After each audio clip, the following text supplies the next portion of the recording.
Salut YouTube, aujourd'hui nouvelle vidéo et dans cette vidéo je vais vous montrer comment vous pouvez créer à coup sûr pratiquement à 95% des mélodies qui iront parfaitement avec vos musiques, peu importe les accords que vous utilisez, etc. Ça fonctionnera parfaitement. Mais tout d'abord je vais changer de t-shirt pour faire genre qu'on n'est pas le même jour, parce que tout à l'heure j'ai fait une vidéo. Voilà, pour changer, est-ce qu'on se mettrait pas un petit polo? Et donc on est prêt pour la vidéo. Donc comme je vous le disais, vous réussirez à coup sûr vos mélodies. Enfin en tout cas moi c'est une technique que j'utilise et que, enfin c'est pas vraiment une technique, c'est plutôt voilà, c'est quelque chose que j'utilise, que j'aimerais vous partager. Donc là on est sur FL Studio, j'ai ouvert un petit piano ici, donc dans mon piano roll. Voilà, rien de plus simple. Moi, on va pouvoir poser nos accords et je vais vous montrer un petit peu comment je crée des mélodies. Donc ça, c'est mon pack de pistes MIDI que je vous mets en description. Il y a 120 accords, donc ils sont tous uniques. Il n'y en a pas un qui ressemblera à un autre.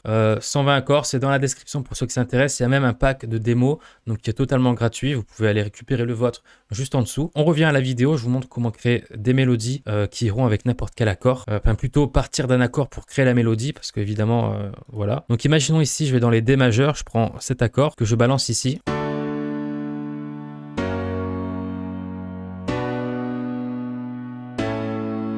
Voilà, donc l'accord il sonne comme ça. Ce que je peux faire, c'est que je vais dupliquer ça. Comme ça, je vais pouvoir baisser un peu le volume de l'accord. Et ici, jouer avec les notes donc pour la mélodie. Et ce que je fais, qui est tout bonnement très simple, d'accord. Donc vraiment, il n'y a pas besoin de réfléchir plus loin. Et ça va très très bien dans les sons. Vous aurez de très très bons résultats avec cette technique. Donc c'est tout simplement de créer la mélodie en respectant uniquement, quand je dis uniquement, c'est uniquement les accords qui sont déjà posés. Et je dis pas, par exemple, dans la première partie, je dis pas uniquement celui-là, les 5 qui sont ici, mais c'est vraiment tous ceux qui sont là. Donc par exemple, A5, le A qui est ici, celle-là qui est ici aussi, là, vraiment toutes celles qui sont juste en dessous, vous pouvez les utiliser. Donc ce que je fais en général. Mais imaginons par exemple le D5, voilà, je veux partir là-dessus. Donc je mets ma première note ici, mais je veux que ce soit une tonalité au-dessus. Ce que je peux faire, c'est très bien, hop, je monte une octave et ça part sur du D6. Là, vous allez vous dire, il n'y a pas de note en surbrillance, je ne peux pas l'utiliser. Mais avec les notes, les octaves n'ont aucune incidence. C'est-à-dire que si votre mélodie... Si votre mélodie elle ressemble à ça, vous pouvez faire ça et ça marchera très bien. Donc c'est juste le son en fait qui va être un peu plus aigu. Si dans cette situation la mélodie il va parfaitement avec l'accord, en la mettant une octave au-dessus, ça ira parfaitement aussi. Petit tip, si vous n'avez pas les notes en surbrillance dans le même pattern, donc vous allez ici dans View Ghost Channel. Donc si vous cliquez là-dessus, vous voyez que vous n'avez pas de notes. Pourtant, c'est toujours dans le même pattern. Donc si vous êtes ici, vous faites exactement la même manip que je vous ai montré, View Ghost Channel, et vous verrez les notes, toutes les notes qui apparaissent dans le même pattern. Donc c'est pour ça que ça m'aide pour poser les mélodies. Donc ici, je reprends. Donc D5, F dièse. Pourquoi les deux? Tout simplement parce que le D, on voit que c'est en surbrillance ici. Donc c'est une note qui est valide, on va dire. F dièse, c'est une note qui est valide parce qu'elle est utilisée par notre accord. C dièse, vous voyez ici qu'elle n'est pas en surbrillance, mais elle est en surbrillance ici. Donc, vous pouvez l'utiliser également. Ici, cette note, voilà, je peux très bien faire ça. Bon, après, il faut que ça aille ensemble, il faut que la mélodie soit stylée. Mais en tout cas, techniquement, avec la méthode que je vous partage aujourd'hui, vous pouvez le faire. Donc, toutes les notes qui sont en surbrillance, ben, vous les utilisez pour créer votre mélodie. Et comme ça, en général, vous avez un cadre. C'est un petit peu comme quand vous êtes gamin et que vous jouez au bowling. Mais ça vous met un petit peu les rails sur les côtés. Au moins, vous êtes sûr de ne pas aller n'importe où. Vous n'allez pas faire de fausses notes ni quoi que ce soit. Après, voilà, à vous de tirer droit, encore une fois. Mais en gardant voilà, cette petite structure, mais ça vous évitera d'aller vraiment trop loin et de vous perdre. Après, je dis ça surtout pour les débutants, même si ça ne s'applique pas uniquement aux débutants. Mais voilà, en général, c'est des choses qui marchent presque à 100%. Donc là, si je fais lecture, ça risque de ne pas bien sonner, évidemment.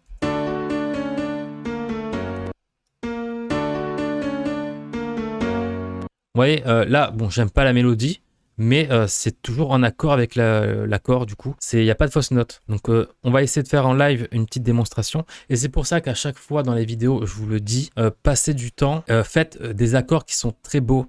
Je veux dire, passez du temps à les faire. Si par exemple, vous avez des fausses notes dans vos accords, la méthode que je vous ai montrée il y a 2 secondes, elle ne sera pas valable. Tout simplement parce que si vous partez avec des fausses notes, votre mélodie elle va avoir des fausses notes et à la fin ça va pas être terrible. Donc vraiment prenez le temps de bien faire vos accords ou de récupérer des pistes MIDI et à partir de là, quand vous êtes sûr que vos accords sont bien posés, qu'ils sonnent bien entre eux, là vous pouvez appliquer cette petite méthode et avoir des belles mélodies. Donc là en freestyle, je sais pas du tout ce que ça va donner, je vais essayer de vous montrer un petit exemple.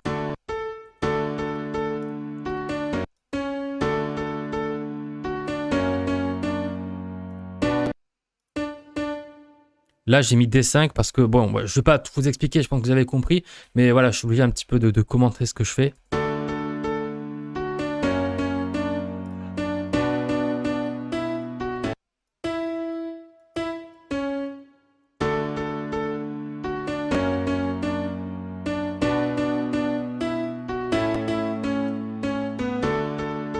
Voilà, après, par exemple, là, hop, B4, j'aime pas trop.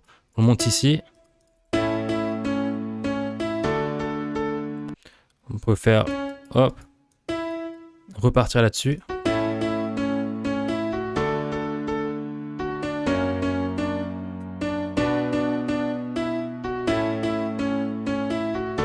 Voilà, donc vous avez compris, je pense, le principe. Je ne vais pas expliquer 20 000 fois la même chose. Je vais vous montrer ça dans une vraie étude de cas. Donc ça, c'est un petit projet que j'avais démarré il y a peut-être très longtemps. Donc, je vous montre un petit peu ce que ça donne.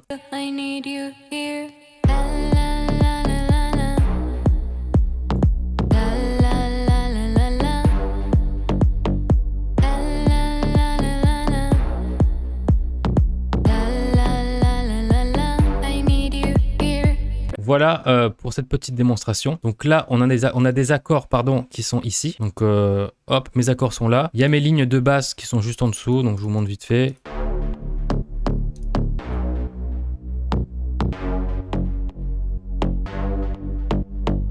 Voilà, donc tout ça c'est là. Bon, c'est pas le plus important. Ce qu'on va prendre, c'est cette lead qui est ici. Je vais aller dans mon piano roll. Donc là, je vois en surbrillance les notes, donc mes accords qui sont là. Donc mes accords sont bien faits. Donc je vous montre d'abord les accords. Ils sonnent comme ça.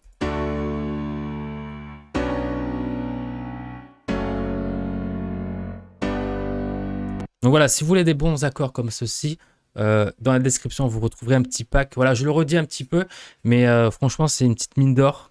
Et j'aurais été à votre place quand j'ai démarré la MAO. C'est des ressources que j'aurais vraiment voulu avoir. Bon, à ce moment-là, quand j'ai démarré, il n'y a pas beaucoup de monde sur YouTube. Mais voilà, en tout cas, pour ceux qui démarrent, n'hésitez pas. Voilà, au moins, vous aurez de très bons accords. Voilà, donc on va démarrer de là. Je reviens dans le pattern 2. Je sélectionne ma lead qui est ici. Et là, je vois en surbrillance mes notes, donc mes accords. Et je vais exactement suivre la même méthode que je vous ai montré. Après, vous faites des tests de votre côté, ça peut prendre plus ou moins du temps, mais en général, après, ça va assez vite.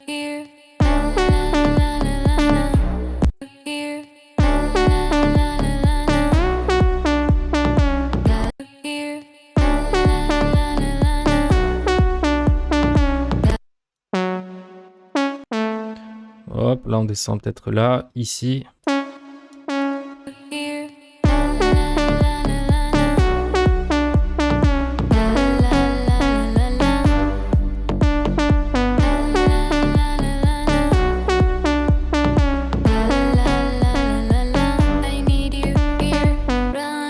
Vous voyez que là, la mélodie, bon après, on n'aime pas, mais en tout cas, elle fonctionne. Donc les accords sont bons, les notes sont bonnes, et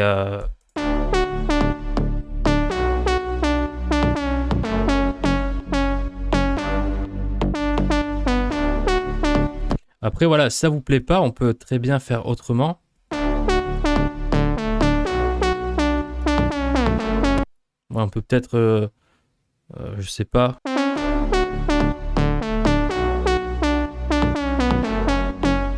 Bon, après, voilà, vous partez un peu dans tous les sens. Bref, voilà, je pense que vous avez compris le principe.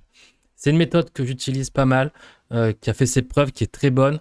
Donc voilà, si vous êtes en manque d'inspi ou quoi que ce soit, enfin même pas en manque d'inspi, parce que finalement après il faut être inspiré pour faire des petites mélodies sympas, mais je pense que c'est une méthode que vous pouvez utiliser dans vos prods. Donc voilà pour cette petite méthode. Dans la description de cette vidéo, vous avez un lien pour récupérer votre pack gratuit. Donc c'est dans les ressources gratuites, vous avez juste à récupérer et je vous l'envoie par mail. Si c'est quelque chose qui vous aide vraiment, ce petit genre d'astuce, dites-le moi en commentaire, je vous en proposerai d'autres à l'avenir. Même sur Insta, envoyez-moi un petit message si ça vous a été utile ou pas du tout. Et moi je vous dis à la prochaine pour une nouvelle vidéo. C'était Lucas.